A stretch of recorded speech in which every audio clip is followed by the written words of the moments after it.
Pakistan and Britain are wedded into very deep historical relations, steeped in centuries. There is a very large Pakistani diaspora living in Britain. Britain is one of the largest investors in Pakistan. We understand British culture, and Britain understands Pakistan's culture more than us.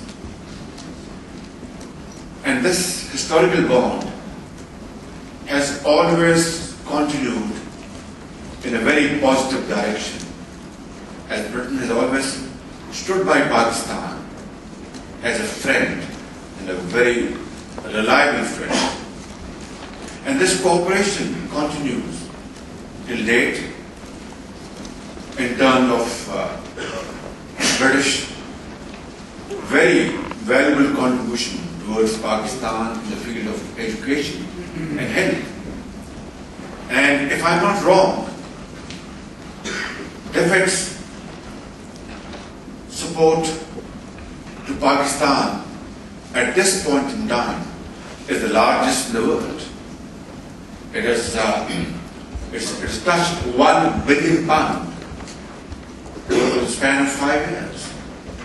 And of course, it goes without saying that Punjab is the largest beneficiary in terms of its population, and of course in terms of very proactive and transparent and very professional interventions between the two countries and the province of Punjab.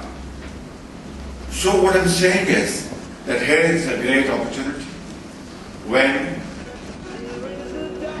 Pakistan, in terms of fighting terrorism, is all one. Political leadership, military hierarchy, and 180 million people of Pakistan are on one page today. And especially after what happened in Peshawar on 16th of December last year, when 150 kids were brutally killed by the enemies of humanity, Pakistan changed forever. And Zarb-e-Azam, you will find its translation in dictionary, I will not waste your time, is a great initiative launched by the agreement of the Prime Minister Nawaz Sharif's government and the military hierarchy. Pakistan has paid unprecedented sacrifices to defeat this menace. By now, 50,000 people have laid their lives. Military officers, their sepoys, their children, police officers, their children, traders, mothers, fathers, bureaucrats, politicians, they've all contributed towards this fight. And therefore, what else can be a true commitment and dedication on the part of the people of Pakistan to fight this menace till it is defeated holistically. I think the rest of the world should take a lead from Pakistan's commitment.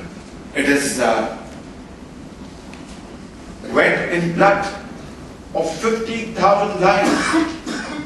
There cannot be a bigger manifestation of our commitment.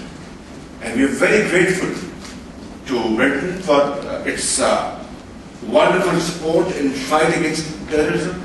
There are mechanisms available. I don't need to go into detail.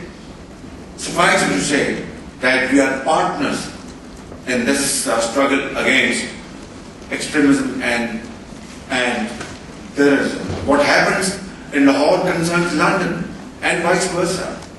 What happens in Mirpur concerns Birmingham and vice versa.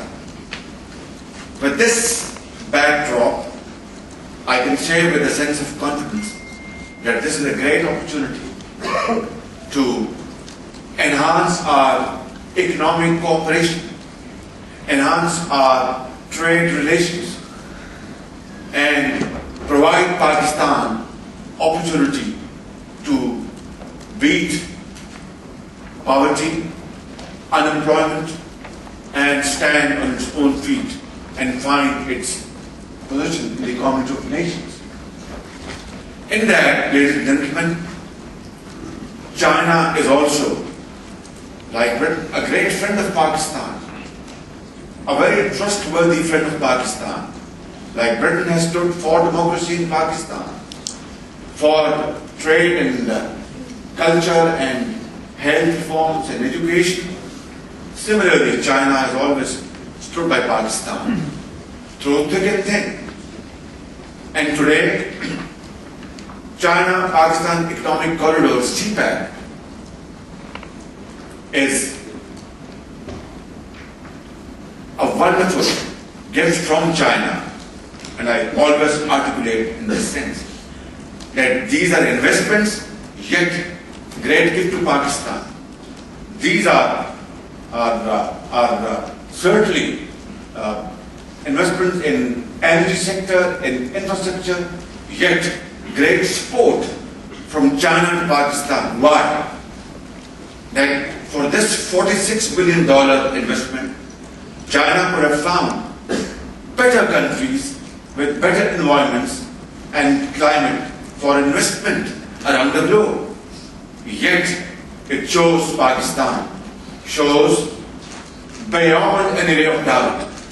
Like Britain, China has trust and faith in the leadership of Prime Minister Shahbaz Sharif and its support for 180 million people of Pakistan.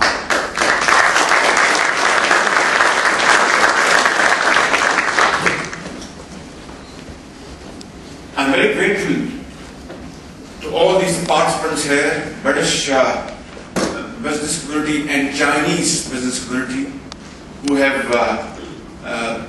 flown here to London to attend this conference on my request. And as I speak, this $46 billion CPEC project is not in papers. As I speak, projects are under construction. In Punjab, coal-based power projects, their reps are here. In Punjab, solar power projects, their reps are here. In Sindh, in KPK, in Balochistan, it's an energy mix of coal, renewable energy, hydropower projects, wind projects in Sindh, and so on and so forth. And combined with that, ladies and gentlemen, government of Pakistan and government of Punjab put together have added yet another 3,600 megawatts of gas-based projects in Pakistan. And as I speak, contracts have been awarded to the bidders who won this on merit and merit alone. GE, world's renowned company, has won all these contracts along with Chinese EPC contractors like Harbin and China Power Company. So all this is happening in Pakistan, and as you know, just because we are deficient in energy, we are losing 2% of our growth annually. It's a huge, huge dent to our annual growth. But by 2017 end, when we would have, hopefully by the grace of God, achieved completion of these projects, automatically our GDP will go up by 2%, which is today 4.2, it would be 6.2 or so by the end of 2017. And then through these extra efforts and our mutual cooperation, we hope that somewhere down the line we would achieve 8%. difficult, but not impossible. Nothing is impossible in this world. Wherever there is a will, there is a way. Because we have experienced this personally in the last 2.5 years, ever since people of Pakistan voted in favor of Mr. Nawaz Sharif's government. This, what I have explained and what you have seen on this screen, is all because of untiring efforts and transparent interventions of Prime Minister Nawaz Sharif's government that we could achieve all this. On top of this, President Xi Jinping, who just visited UK, and a wonderful welcome was given to President Xi, and for all right purposes. China is the second largest economy of the world, and I think, may I dare say, my dear friends, British friends and Chinese friends and Pakistani friends, that Pakistan, Britain and China together, one belt, one road, CPAC, $60 billion investments in UK, can be a wonderful, a rare opportunity, and we will probably the biggest beneficiary, because you are a very developed economy. China is the second largest economy of the world. We need employments. We need to alleviate poverty. We need to really empower our people, and we need to tackle youth bulge in Pakistan. Our youth is 60% of our population, fall in the bracket of 15 to 30 years. And if we have to convert this into an opportunity, we have to make such huge strides. Otherwise,